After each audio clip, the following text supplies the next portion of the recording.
Hi, for today's surfcraft project, we are making secret pocket sandcastles. We're going to be using real sand from the beach, watercolor paint, and other different materials for this project. Your castle can stand on its own, or you can make other characters to add to it and have them hide in and out of your castle. So, we're using architecture as our inspiration today. Children are going to be looking at different images of palaces and castles around the world for their inspiration, and also the sand from the beach. So you're going to start with the materials you're going to need are a large white piece of paper, the size, so that's 16 by 20. For younger students, you should have a pre-drawn image of a castle already made for them, and they can add their own windows and doors if they want. And for older kids, just a plain white piece of paper. I need to get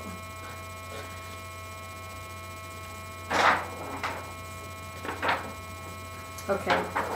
You're also going to need a pencil, a permanent Sharpie, watercolor paints, a watercolor brush. Here's the watercolor paint.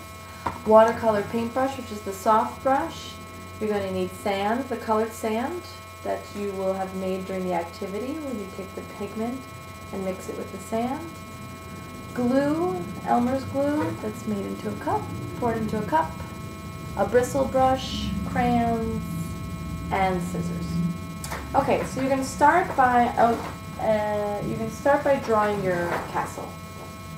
For the older children, they should start with a pencil. They can do any kind of castle they want. They can draw it from one of the photographs to use as inspiration. They can mix and match different things, or they could do a totally fantasy idea.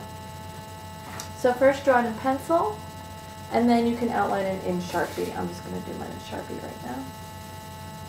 They can hold their paper vertically or horizontally.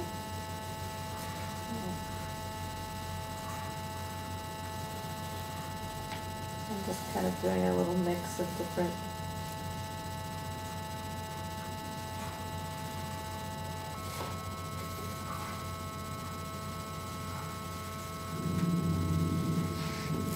Okay. You can add doors, windows. Okay, here's my castle.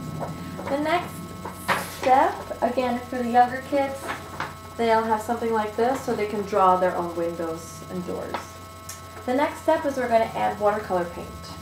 So we're going to take our brush, our watercolor sets, our cup with water, and our paintbrush, and you can watercolor your picture. Keeping in mind that we're going to also be layering sand on top of this, colored sand. So students shouldn't go too crazy with the amounts of colors on their pictures. Well, it's up to them actually. So I'm just going to paint. You could paint your castle 1 or 2 or 3 colors. Paint your sky. You can paint everything. So I'm just going to put this to the side right now. Here's an example.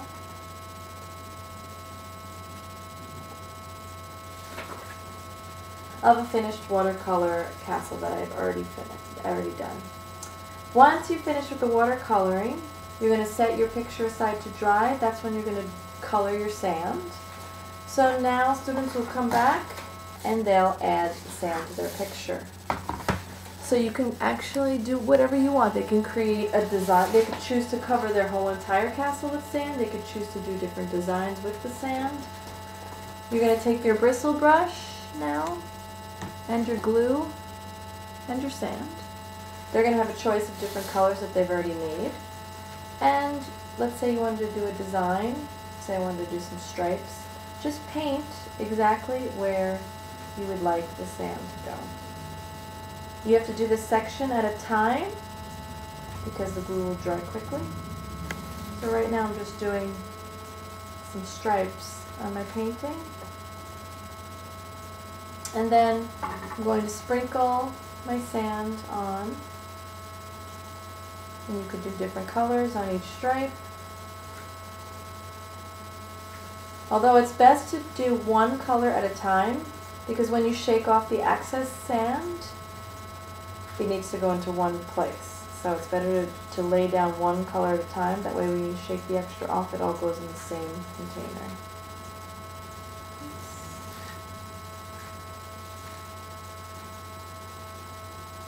Okay, and then to get the extra sand off, just make your picture into a little bit of a slide. You're going to pull it together like this, and then dump it back into your container. So now I've used real sand mixed with pigment to create this design here.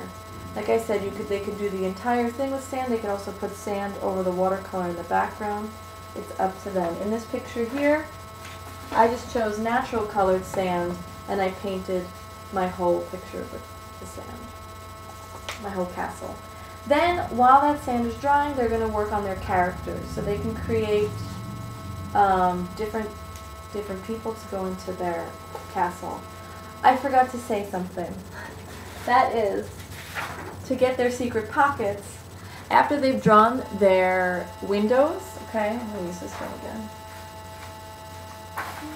Sorry.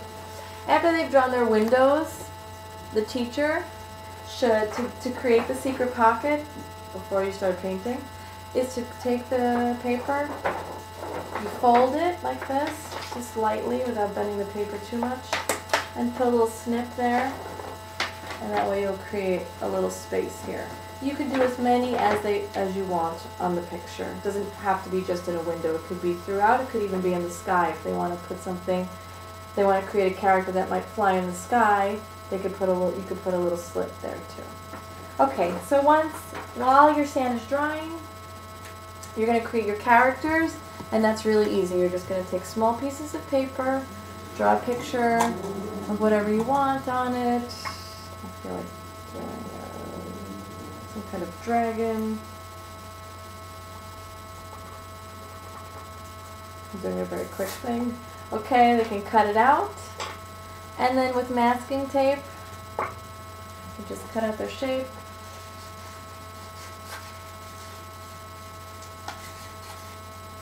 And then with masking tape, tape it to the back of a craft stick. That. And then they could go stick that. Where did I put that pocket? It's so secret I can't find it. There we go. They could stick it in their pocket like this and they can move things around. So that's the example I have over here, where they're moving. There's little pockets inside here that they can move their characters around in. Okay, that's it. Enjoy.